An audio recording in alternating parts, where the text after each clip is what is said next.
Our devotional thought from the Old Testament today begins in the book of Exodus, chapter 24.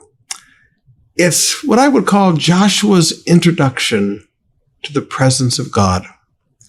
You've often heard me teach that one of the ways we recognize the next generation of spiritual leaders is not because of their charisma, not because they're the cool dude. I think everybody's getting tired of the cool dudes.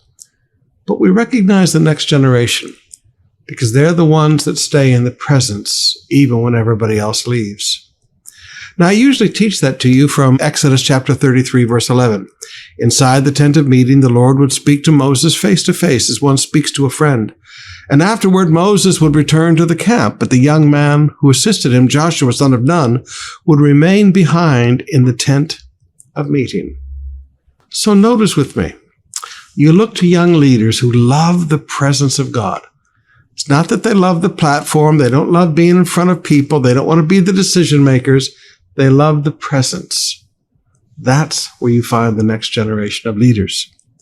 But in our text today, we see where this began with Joshua.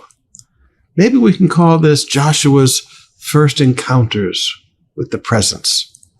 Exodus 24, beginning with verse 9. Then Moses, Aaron, Nadab, Abihu, and 70 elders of Israel climbed up the mountain. There they saw the God of Israel. Under his feet there seemed to be a surface of brilliant blue lapis lazuli, as clear as the sky itself. And though these nobles of Israel gazed upon God, he did not destroy them. In fact, they ate a covenant meal, eating and drinking in his presence. Then the Lord said to Moses, "Come up to me on the mountain. Stay there, and I will give you the tablets of stone on which I have inscribed the instructions and commands so you can teach the people." Now look at verse 13. So Moses and his assistant Joshua set out, and Moses climbed up the mountain of God. Now later on, when he goes back up to get the tablets the second time, he says, "Come alone." But this time, the first time, Joshua, his assistant, went with him. Now you just think of what he had seen.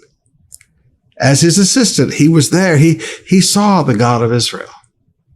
He saw God seated on his throne. He saw them eat a covenant meal in the presence of God. And now he goes up on the mountain. And for 40 days and 40 nights, he encounters the glory of God as Moses' assistant, receives the tablets, because Joshua talks to Moses on the way back down about the people are out of control. So he was there the whole time. Now, beloved, I look at that and then I look at Solomon.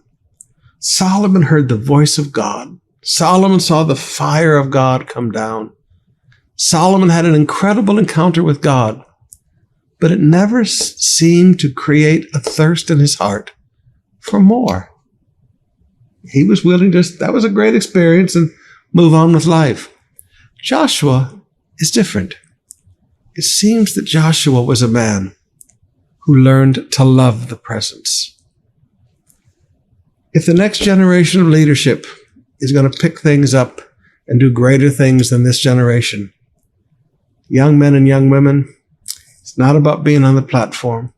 It's not about charisma. It's not about being the cool dude. It's about loving the presence.